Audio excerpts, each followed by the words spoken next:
In large parts of America, sheriffs are the only form of law enforcement and do everything from running the jails to patrolling the streets. But they also have a dark history. Here in the South, sheriffs played a violent role in the Jim Crow era and in suppressing civil rights activists in the 1960s. To this day, sheriffs are still a remarkably homogeneous group. They are 95% male and 99% white. In 2008, the parish of Iberia in southern Louisiana elected a new sheriff. He was a retired state trooper named Lewis Ackle. Saturday, vote Lewis Ackle, sheriff. You know, we keep blaming the bottom for what the top keep allowing. Kevin Broussard and Whitney Lee grew up here. Wherever you see a track and a lot of blacks, it's West End. Because no business is coming here. When you get like Lewis Street, that's when the white side of town starts. Sheriff Ackle campaigned on a platform of reform, but soon after his election, he stripped away any internal oversight within the department. During his tenure, 10 of his deputies would plead guilty to federal crimes. In 2010, Ackle established a special unit to deal with what he saw as problem areas. It was called the Impact Team. Impact was designed for the West End. Impact was designed to terrorize the neighborhood. When Impact hit the street, it was best to get out the street. Tuesdays and Thursdays was their day. When Impact hit the street, Everybody knew Tuesdays and you Thursdays. go in. When Impact hit the street, you go in. Because if you're on a bicycle, you're in a car, you're gonna get stopped, you're gonna get searched. It was known that there were Tuesdays and Thursdays? Oh yeah, this Man, that was the day. You get off the street Tuesdays and Thursdays. Because they coming. They coming. Sheriff's deputies would later testify to routinely beating up and making false arrests in the West End. But the abuses of power didn't stop there. As Whitney Lee found out when he was awaiting trial in the Iberia Parish Jail in 2014. It started out simple enough. They'd come in and they were going to do some searches, some strip searches, kind of a shakedown type thing. Clay Burgess is Whitney Lee's lawyer and has at least a dozen pending lawsuits against Sheriff Ackle. Whitney has had some breathing problems. He was in medical. They pulled him out of medical to kind of be part of this shakedown. So I tell the warden, say warden, I gotta get my breathing treatment. He said, I don't give a f, get on the yard. I said, that's the way you feel. Like, yeah, okay, so I goes on the yard. But then the officers started commanding them to get on their knees. I don't want to be gross, and put your ass in the air for your girlfriend, put your face down like you're praying for Allah, and just abuse, general abuse. But Whitney's problem was when he was down in these positions, he literally was having trouble breathing. Everybody got on. I told him, I stood up. I said, sir, I can't get on like that, man. I said, I can't breathe. I said, I didn't have my breathing treatment. I suffer with asthma. I showed him my asthma pump. He said, I don't give a f, you gonna get on. So I told him, I said, no, I'm not getting on. So he grabbed my shirt and took out his little stick and he hit me like about 6, 7 times on my leg. They became more and more frustrated as Whitney didn't just crumble and cry and beg for mercy. And the more Whitney, not fighting back, not resisting, but simply standing there calm, which is just, quite frankly, remarkable, as they are beating him, it infuriated him. So to the point they got so frustrated, they backed up with a shotgun and shot a big beanbag round at him, couldn't be 10 feet away. The pain had to be enormous. Whitney Lee sued the Iberia Parish Sheriff's Office over the incident. His case has recently been settled. I done been through a lot of things, and it kind of hurt me because I've been shot at, but I ain't never been shot. It took me to go to jail to get shot. As the abuses by the Iberia Parish Sheriff's Office started to come out, the FBI and the Civil Rights Division at the Department of Justice started investigating. So essentially what happened is you've had everything from false arrests, severe beatings in the jail, to officers lying under oath for convictions, to them letting dogs loose on prisoners and beating prisoners. I mean, it's almost every crime that you can think of. Lying about evidence, planting evidence, literally beating people who are enemies of Ackle. After the Department of Justice investigated, Sheriff Ackle was charged with ordering the beating of inmates in the jail and conspiring to cover it up. His trial took place in the fall of 2016, it was moved to another town 3 hours away. Curtis Ozin was one of the inmates in the jail that day in 2011. He was awaiting trial on a misdemeanor charge. Now he tells us he can no longer live with any sense of peace. I'm scared to get pulled over.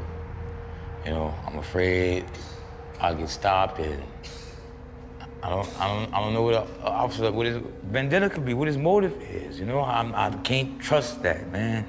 I fear that he would kill me, shoot me, beat me, do something. It happened to me 2 times already. It's not gonna happen a third.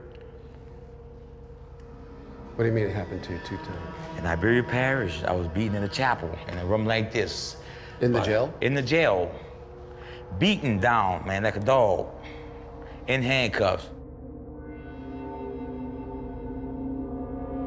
This is security camera footage from the jail's recreation yard that day. The guards were doing a shakedown, taking inmates out of their cells and searching for contraband.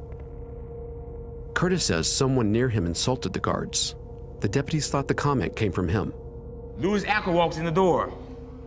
Hey, Mr. Ackle, this is Bentley Sapp. Ackle tells the officer, detain him. Boom, he slaps him on the ground. He got me on the ground. I'm like this, the officer on my back. Ackle comes, put the dog in my face, let the dog loose on him. That's Curtis at Sheriff Ackle's feet. He thought I said a comment. You see? Not he knew, he thought. Yeah. Gets in the chapel, handcuff me again. Handcuff me again, some ties. Been in the cell, come in, he comes in the room. Curtis, get on your fucking knees, man. For what? What's up, man? Get on your fucking knees. All right, man, all right, you got that. I ain't do nothing, bro. He got his baton. Poking him. I'm the I'm like, man, come on, man. Why you doing that, bro? Like that. Now who the huh? Lay your fucking ass on the ground. I lays on the ground like this, man. I'm like, man, you're doing that for nothing, man. I didn't do it, I didn't say that, man. So you're not gonna tell me? I don't know. Boom! Hit me with the baton right here in the neck, man, with a piece of iron like this. In my neck, bam! I was like, man, come on, please, bro. And that's when he went to work.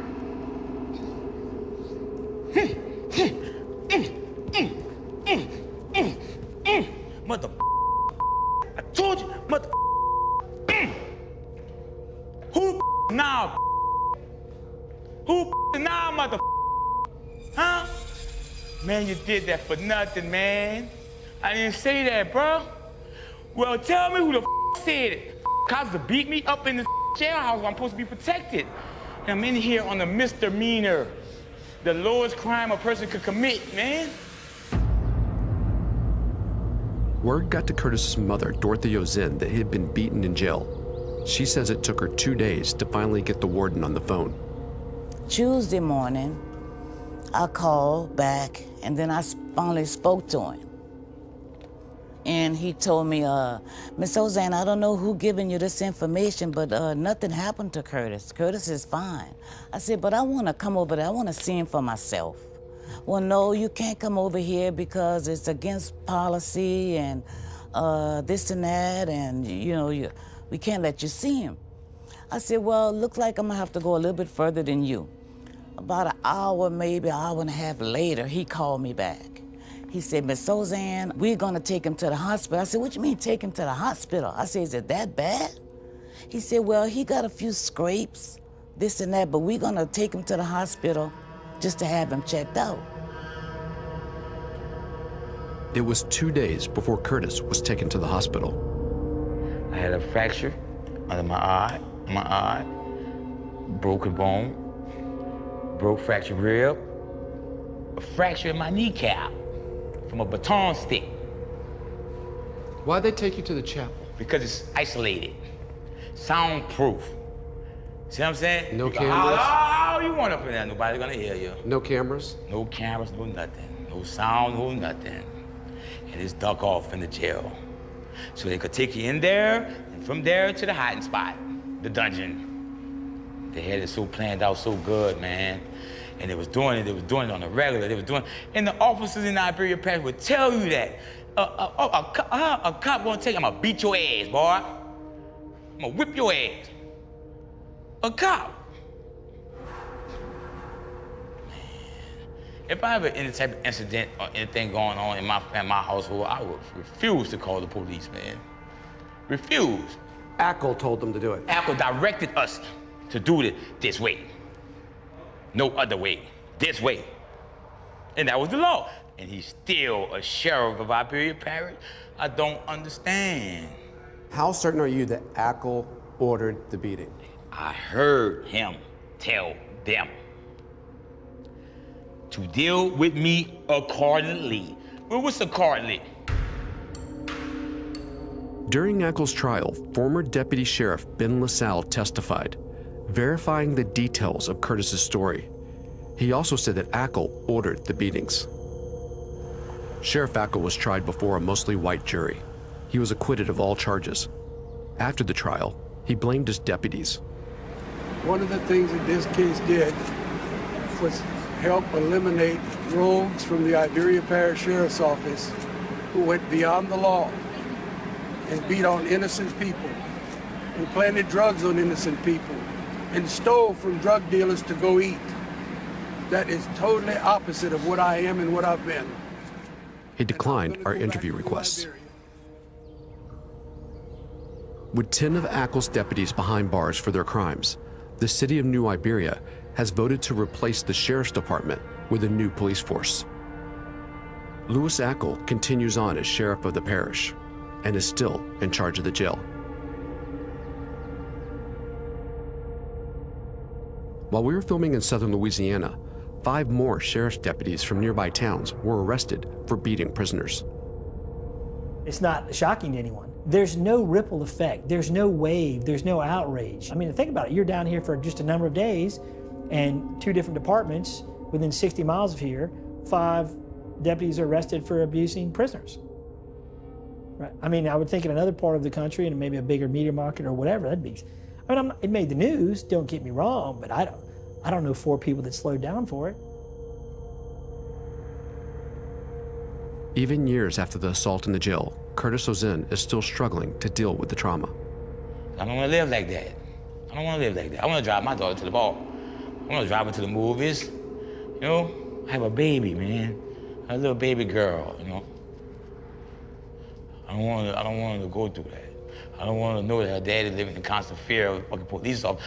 I want her to know if she isn't in trouble, that she can call the authority. Yeah, man. I want her to live like that, not up like me, cuz. They me up real bad, man. Yeah.